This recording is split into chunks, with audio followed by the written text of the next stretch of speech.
Baik, oke. Assalamualaikum warahmatullahi wabarakatuh. Yang kami hormati, Bapak Ketut selaku dosen mengampu mata kuliah manajemen risiko. Selamat pagi, Bapak. Selamat pagi, teman-teman. Pada kesempatan kali ini, izinkan kami, kelompok 13, mempresentasikan hasil kerja kami, yaitu materi tentang manajemen risiko. Adapun eh, apa saja materi yang akan kita bahas, ini ada tiga, teman-teman. Yang pertama adalah pengertian tentang manajemen risiko itu sendiri, kemudian ada fungsi manajemen risiko, dan terakhir ada tujuan-tujuan manajemen risiko. Nah, adapun anggota dari kelompok kami, yang pertama itu ada Nixon Devanya Samosir, awalan NIM 21 akhiran 1193. Kemudian ada saya sendiri, Zafar Ma'ruf, akhiran NIM 1246. Nah, oke teman-teman, masuk pada pembahasan yang pertama. Apa sih itu manajemen risiko? Di sini dijelaskan bahwa manajemen risiko adalah proses sistematis untuk mengidentifikasi, menganalisis, mengevaluasi, dan mengendalikan risiko dalam suatu organisasi atau proyek. Tujuannya untuk mengurangi atau meminimalkan dampak negatif dari risiko dan memaksimalkan peluang yang ada. Nah, dengan mengidentifikasi ancaman tadi atau risiko tadi, kita dapat menilai dan mengendalikan risiko. Hasil organisasi yang atau perusahaan yang kita identifikasi dapat meminimalkan kerugian dan meningkatkan peluang kesuksesan.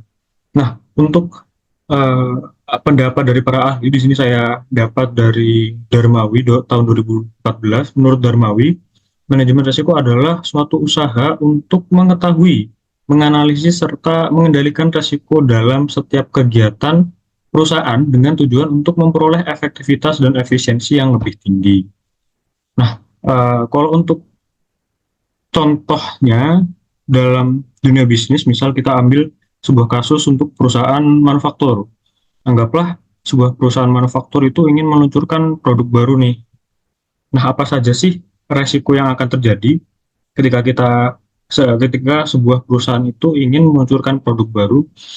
Yang pertama mungkin produk baru itu tidak akan dapat diterima di pasar atau akan sulit diterima di pasar. Kemudian resiko selanjutnya ada tantangan dari kompetitor yang sangat kuat atau mungkin pesaing yang sangat kuat seperti itu. Nah, setelah kita mengidentifikasi resiko tadi itu, usaha yang dapat dilakukan oleh perusahaan yaitu melakukan riset pasar dan memahami kebutuhan pelanggan untuk kemudian mengembangkan strategi pemasaran yang efektif.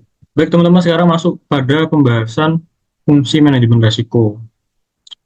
Secara garis besar di sini dijelaskan bahwa fungsi manajemen risiko adalah untuk mengarahkan praktik enterprise risk management. Kalau di slide sebelumnya dijelaskan enterprise risk management adalah untuk mengidentifikasi, menganalisis, mengevaluasi, dan mengendalikan risiko. Jadi proses enterprise risk management itu untuk mengidentifikasi pada organisasi, terutama untuk menghadapi risiko-risiko utama yang dapat mengganggu pencapaian sasaran organisasi. Adapun fungsi-fungsinya di sini ada tiga. Yang pertama, untuk menemukan potensi kerugian atau risk diagnostic, proses analis untuk melakukan risiko untuk menemukan risiko potensial. Nah, kita ambil contoh.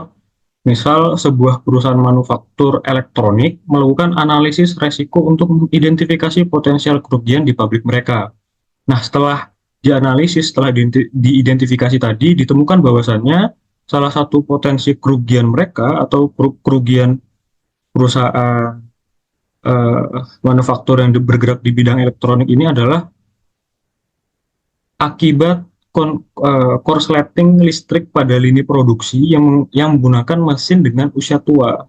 Nah, setelah kita tahu potensi kerugiannya itu, maka kita dapat melakukan pengukuran kerugian. Pada fungsi yang kedua nih, risk evaluation, yaitu proses mengukur frekuensi dan tingkat keparahan resiko. Kalau ambil contohnya, Sama seperti yang contoh yang pertama tadi, setelah perusahaan tersebut mengukur frekuensi dan tingkat keparahan masing-masing resiko yang telah teridentifikasi, kita dapat menilai bahwasanya resiko kebakaran memiliki tingkat keparahan tinggi karena dapat mengakibatkan kerusakan yang signifikan pada fasilitas dan menyebabkan gangguan produksi yang berdampak pada pendapatan perusahaan. Nah, setelah kita tahu potensi dan resikonya, kita akan melakukan penanggulangan kerugian ya teman-teman. Fungsi yang ketiga yaitu risk handling, adalah proses membuat keputusan untuk teknik menanggulangi resiko yang terjadi. Nah, setelah kita tahu potensinya, kita tahu seberapa besar resikonya, perusahaan tadi harus membuat keputusan untuk mengimplementasikan teknik penanggulangan resiko.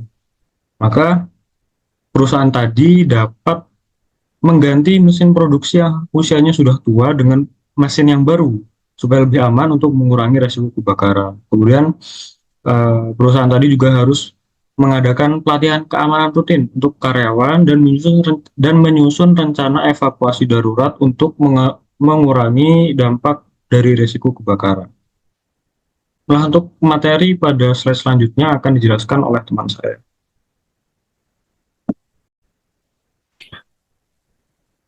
Oke, selanjutnya adalah tujuan manajemen risiko. Nah, tujuan manajemen risiko itu ada 10. Yang pertama, melindungi aset. Nah, melindungi aset ini melindungi aset seperti di organisasi termasuk manusia, properti, keuangan, reputasi, dan sumber daya lainnya dari kerugian atau kerusakan yang disebabkan oleh risiko. Yang kedua itu adalah untuk mengurangi kerugian. Nah, mengurangi atau meminimalkan kerugian yang timbul akibat terjadinya risiko, baik dalam bentuk kerugian finansial, kerugian operasional, atau kerugian lainnya. Kemudian yang ketiga adalah meningkatkan keselamatan. Nah, meningkatkan keselamatan dan kesejahteraan pegawai, pelanggan, atau pemangku kepentingan lainnya melalui identifikasi dan pengendalian risiko yang berpotensi membahayakan. Kemudian yang keempat adalah meningkatkan kepatuhan. Nah, meningkatkan kepatuhan ini terhadap peraturan, hukum, peraturan atau standar yang berlaku dengan mengidentifikasi dan mengendalikan risiko yang terkait. Kemudian yang kelima adalah mengoptimalkan peluang, mengidentifikasi peluang yang dapat meningkatkan kinerja atau keuntungan organisasi, serta mengelola risiko terkait untuk memaksimalkan peluang tersebut. Kemudian yang tujuan yang keenam itu adalah meningkatkan keputusan strategi. Nah, menyediakan informasi yang relevan dan akurat mengenai risiko kepada para pemangku kepentingan organisasi, sehingga dapat digunakan dalam pengambilan keputusan strategi yang lebih baik. Yang ketujuh itu meningkatkan ketahanan organisasi. Nah, pembangunan ketahanan organisasi itu terhadap risiko yang dapat mengganggu operasional seperti bencana alam, perubahan pasar, atau perubahan kebijakan. Nah, kemudian yang delapan adalah meningkatkan reputasi, mempertahankan dan meningkatkan reputasi organisasi dengan mengidentifikasi dan mengelola risiko yang dapat membahayakan citra dan kepercayaan pelanggan atau pemangku kepentingan lainnya. Kemudian yang sembilan itu meningkatkan efisiensi. Nah, mengoptimalkan menggunakan sumber daya organisasi dengan mengurangi gangguan atau kegagalan yang disebabkan oleh risiko. Yang terakhir, yaitu tujuannya itu adalah menjaga kelangsungan operasional. Menjaga kelangsungan operasional organisasi dengan mengidentifikasi dan mengolah risiko yang dapat mengancam kontinuitas kegiatan bisnis. Nah, itu tadi adalah 10 tujuan dari manajemen risiko.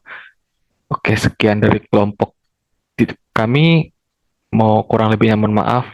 Wassalamualaikum warahmatullahi wabarakatuh.